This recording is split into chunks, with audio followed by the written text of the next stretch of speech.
World सफ़रनामा से जुड़े अजीज़ दोस्तों, मेरा नाम है आमिर सोहेल और तमाम देखने और सुनने वालों को अस्सलाम वालेकुम। एक सैनिक विल बाडनवेपर अपनी लिखी एक किताब में सद्दाम हुसैन की ज़िंदगी की आखिरी दिनों के बारे में डिटेल में लिखा है।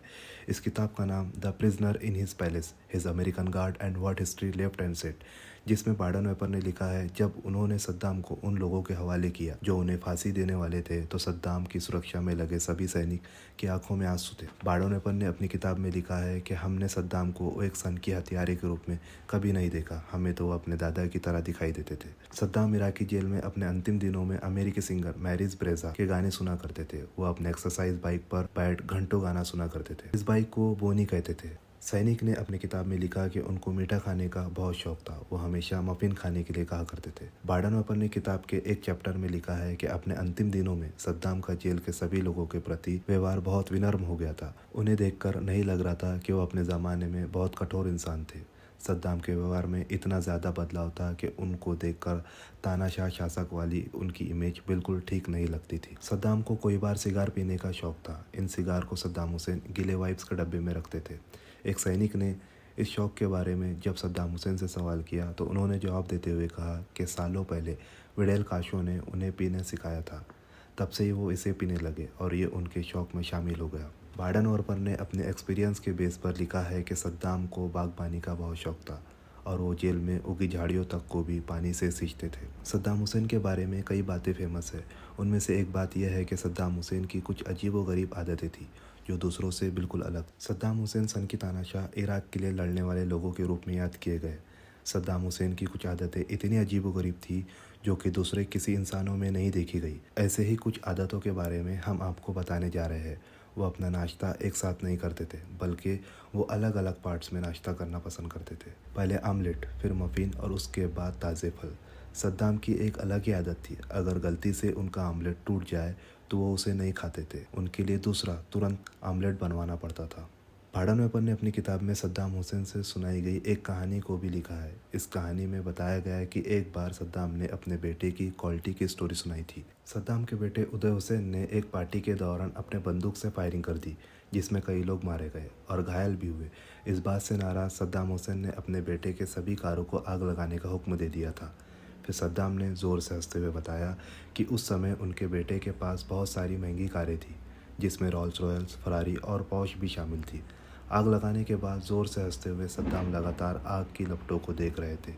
जेल में बिताए दिनों को एक और किस्सा लिखते हुए अमेरिकी सैनिक ने लिखा, जब सद्दाम की सुरक्षा में लगे एक अमेरिकी सैनिक के भाई की मौत हो गई तो उसे ये बात सद्दाम हुसैन को बताई। सैनिक से उनके भाई की मौत की खबर सुनते ही सद्दाम ने उसे गले लगाते हुए कहा, आज से तुम मुझे अपना भाई समझो। ये बात सभी सैनिकों के लिए बड़े आश्चर्य का विषय बन गई, क्योंकि एक तानाशाह का बदला हुआ रूप इससे पहले उन्होंने नहीं देखा था। इस तरह जेल में एक बार सद्दाम ने एक सैनिक से कहा था कि अगर कभी मैं फिर से अपनी सारी दौलत का उपयोग कर पाया तो मैं तुम्हारे बेटे की पढ़ाई की लिखाई का पूरा खर्चा उठा लूँगा। जेल में बिताए दिनों का एक और किस्सा है जब सद्दाम हुसैन ने अपने एक सूट एक सैनिक को तोहफे में दे दिया। जेल में दूसरे लोगों को इस बात का पता तब चला जब 20 साल के सैनिक, जिसका नाम डॉसन था, एक ढीला ढाला सूट पहनकर जेल में घूम रहा था। जब लोगों ने उससे सूट के बारे में पूछा, उसने राज का खुलासा करते हुए बताया कि ये सूट सद्दाम हुसैन ने इसे गिफ्ट दिया है। बाडनवेपर ने आगे लिखा है कि कई दिनों तक हम डॉसन पर हंसते रहे, क्योंकि वो उस सूट को पहनकर इस तरह चल रहा था जैसे वो किसी फैशन शो में कैटवॉक कर रहा हो। सद्दाम हुसैन के बदले नेचर के कारण जेल के रखवालों और सैनिकों से उनकी दोस्ती बढ़ गई थी, जबकि जेल प्रशासन की ओर से उन्हें साफ कहा गया था कि सद्दाम हुसैन से जितना हो सके उतना दूर रहो। बाडनवेपर ने अपनी किताब में लिखा है कि सद्दाम हुसैन को मुकदमों के दौरान दो अलग अलग जेलों में रखा गया था। पहली बगदाद की अंतर्राष्ट्रीय ट्रिब्यूनल का तहखाना और दूसरा नॉर्थ बगदाद में सद्दाम हुसैन का ही एक महल था। यह महल एक आइलैंड पे था जहाँ सिर्फ एक पुल के जरिए जाया जा सकता था। बाडनवेपर लिखते हैं कि हमने सद्दाम को उससे ज़्यादा कुछ नहीं दिया जिसके वो हकदार थे, लेकिन हमने उनको कभी हर्ट नहीं किया। लेकिन स्टीव हटचिंसन, क्रिस टास्कर और दूसरे गार्डों ने एक स्टोर को सद्दाम का ऑफिस जैसा बनाने की कोशिश की थी। उन लोगों ने इसे सद्दाम का दरबार नाम दिया था। सद्दाम को सरप्राइज देने की सोच के साथ सैनिकों ने पुराने कबाड़ खाने से एक छोटी टेबल, चमड़े के कवर वाली कुर्सी ढूंढ निकाली। फिर इस मेज़ पर इराक का एक छोटा सा झंडा लगाया गया।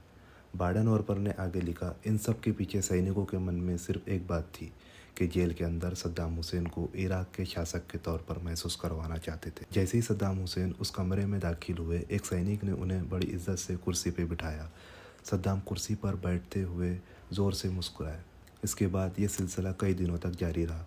सद्दाम रोज़ आकर कुर्सी पर बैठकर खुद को राजा जैसा महसूस करते और बाकी सैनिक उनके सामने लगी कुर्सी पर बैठ जाते और सद्दाम को ऐसा महसूस करवाते जैसे सद्दाम के दरबार में दरबारी बनकर बैठे हैं। इस बात से सद्दाम को बड़ी खुशी होती। बाडनवर्पर ने लिखा है कि सैनिकों ने अपनी तरफ से सद्दाम को खुश रखने की हर संभव कोशिश की। सैनिक सद्दाम के साथ इतने घुल मिल गए थे कि उनके साथ हंसी मजाक भी कर लिया करते थे। हालांकि सैनिकों के मन में यह डर हमेशा रहता था कि कहीं सद्दाम हुसैन उनसे नाराज़ न हो जाए। सद्दाम की निगरानी में लगे कई सैनिक सद्दाम के बेहद करीबी दोस्त बन गए थे और उनमें से कई सैनिकों ने बाद में बाडनवर्पर को बताया कि उन्हें पूरा विश्वास था कि अगर उनके साथ कुछ बुरा हुआ तो सद्दाम उन्हें बचाने के लिए अपनी जान की बाजी लगा देते थे। सद्दाम अपनी सुरक्षा में लगे सैनिकों के हालचाल पूछते और उनके घर वालों के बारे में पूछते और मौका मिलने पर उनके मदद का वायदा भी किया करते। आज की वीडियो में बस इतना ही। अल्लाह हाफिज़।